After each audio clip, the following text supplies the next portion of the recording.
स्वागत है आप सभी का YouTube channel Kanhaiya GS world में। दोस्तों, आज के वीडियो में हम लोग जानेंगे विश्व बाघ दिवस यानी कि इंटरनेशनल टाइगर डे, इसको क्यों मनाया जाता है और इसकी थीम क्या रखी गई है और भारत में वर्तमान में बाघों की स्थिति क्या है, प्रोजेक्ट टाइगर कब चलाया गया था, उससे संबंधित बातों को भी इस वीडियो में हम जानने वाले हैं। चलिए शुरू करते हैं आज का वीडियो।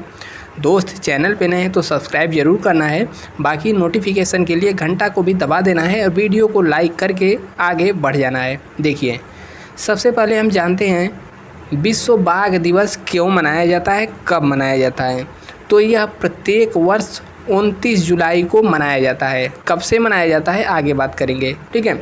बाघों का इतिहास क्या है और भारत में बाघों के संरक्षण के लिए प्रयास क्या किए गए हैं, भारत में बाघों की दशा क्या है और बाघ के कितनी प्रजातियां हैं, सब जानेंगे। देखिए, यहाँ पर देखें, अगर हमें एक हेल्दी इन्वायरमेंट यानी कि पर्यावरण में रहना है तो हर चीज़ के बीच हमको संतुलन बनाना ज़रूरी है और बना करके रहना होगा।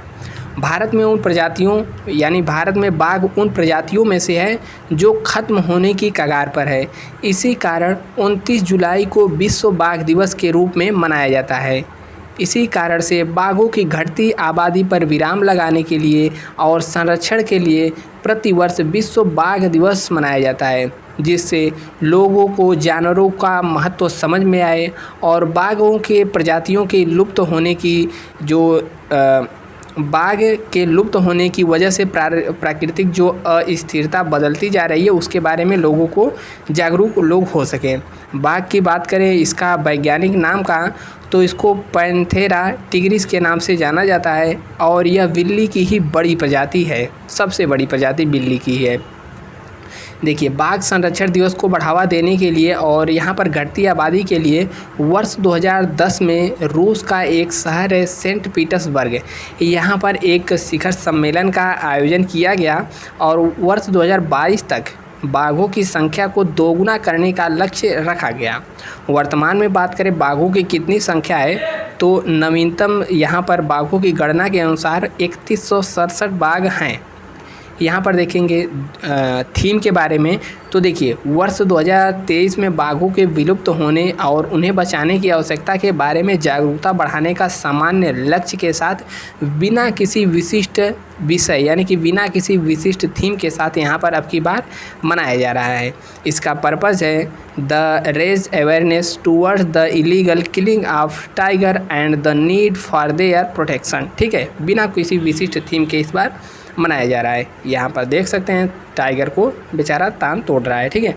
और यहाँ पर देखेंगे प्रोजेक्ट टाइगर के बारे में, तो देखिए, प्रोजेक्ट टाइगर की शुरुआत केंद्रीय पर्यावरण, वन और जलवायु परिवर्तन मंत्रालय द्वारा वर्ष 1973 में इसकी शुरुआत की गई थी। इस कार्यक्रम के तहत बाघों की आबादी वाले राज्यों को बाघों के संरक्षण के लिए केंद्रीय सहायता यानी कि सेंट्रल गवर्नमेंट की सहायता प्रदान की जाती है। और प्रोजेक्ट टाइगर के तहत कवर किए गए शुरुआती जो टाइगर रिजर्व थे उसमें Jim tiger reserve, Jim Corbett, Manas tiger reserve, Ranthambore Rajasthan वाला, शिमलीपाल उड़ीसा वाला, बांदीपुर, ठीक है, पलामू, सुंदरवन, मेलघाट, कान्हा राष्ट्रीय उद्यान आदि शामिल थे। और बात करें टाइगर स्टेट की, तो मध्य प्रदेश को यानी एमपी को टाइगर स्टेट के नाम से भी जाना जाता है, इसको आप लोग याद रखिए। वर्ष 1973 में प्रोजेक्ट टाइगर के शुभारंभ के समय देश में केवल 9 टाइगर ही थे जब शुरू किया गया था। वर्तमान में बात करें तो वर्तमान में भारत में टाइगर रिजर्वों की कुल संख्या बढ़ करके 54, ठीक है, यानी कि 54 यहाँ पर हो गई है वर्तमान में बढ़ करके टाइगरों की संख्या, टाइगर रिजर्व की संख्या। भारत में बाघों की दशा की बात करें तो प्रधानमंत्री मोदी द्वारा हाल ही में नवीनतम बाघ जनगणना के अनुसार, जो कि 2022 में बाघ जनगणना 2022 के अनुसार बाघों की नई संख्या कितनी है, 3167 है। इससे पहले जब बाघ की जनगणना हुई थी तो उसमें 2967 बाघ थे। यहाँ पर 200 प्लस इजाफा होने के बाद 3167 वर्तमान में है, ठीक है। यहाँ पर देख सकते हैं यह आंकड़ा खबरों में अवलोकन के तहत यहाँ पर देखेंगे।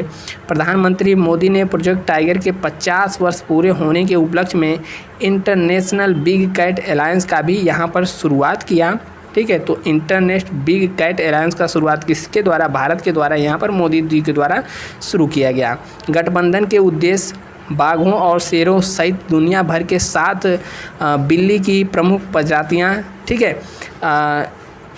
प्रधानमंत्री मोदी ने अमृतकाल का टाइगर विजन नामक एक पुस्तिका भी जारी की, जो अगले 25 वर्षों में बाघ संरक्षण के दृष्टिकोण को रेखांकित करती है, ठीक है। यहाँ पर जो 7 जो हैं शेरों की, बाघों की प्रजाति, उसमें कौन कौन से आते हैं, जैसे शेर हो गया, बाघ हो गया, प्यूमा हो गया, जगुआर हो गया, तेंदुआ हो गया, ठीक है, और बर्फीला जो बाघ होता है। इस प्रकार से टोटल 7 हैं, इन 7 को ही कहा गया है। बाघों की सबसे शीर्ष 10 राज्य जो सबसे आबादी रखते हैं, उसमें मध्य प्रदेश का नंबर 1 पर आता है स्थान। इसमें 526 बाघों की संख्या है। कर्नाटक में 524 और यहाँ पर बाकी अन्य राज्यों का भी इस प्रकार से आप देख सकते हैं। नेक्स्ट यहाँ पर देखेंगे, भारत के पास दुनिया के पूर्ण बाघ अभिजात वर्ग का 70% हिस्सा है, यानी कि दुनिया में जितने बाघ प्रजाति के पाए जाते हैं उसमें से 70% हिस्सा अकेले भारत में निवास करता है।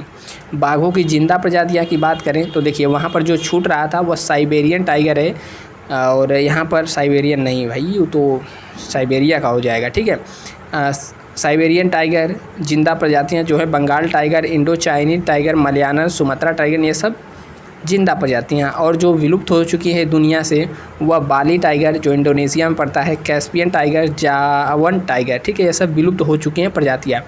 नेक्स्ट यहाँ पर देखेंगे तो बस आज के वीडियो में इतना ही, बहुत ज़्यादा कुछ नहीं था। बाकी मिलते हैं किसी नेक्स्ट वीडियो में और अन्य जानकारी के साथ। तब तक के लिए जय हिंद, देखते रहिए वीडियो। चैनल पे नए हैं तो सब्सक्राइब ज़रूर कर दीजिएगा।